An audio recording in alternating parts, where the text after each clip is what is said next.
Hello and welcome to Data Driven by Anil Batra.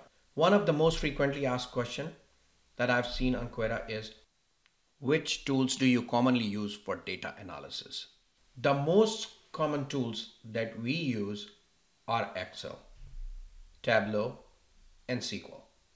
However, if you are technical and want to go a bit deeper, then I also suggest using R. These are the common tools that are used across the industry. These tools are on top of what's already available within tools like Adobe Analytics or Google Analytics.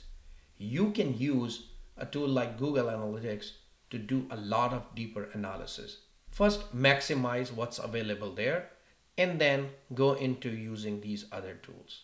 There is a different use case for each of these tools. SQL does require more technical skills than Tableau or Excel does. So I suggest you first maximize the benefit or the analysis power of your tools such as Google Analytics or Adobe Analytics. Then you use Excel, pull the data and use Excel. If you need to create certain dashboards, certain types of views, then use Tableau. For integrating offline data or other data sources, that's where the SQL comes into play. See you next time.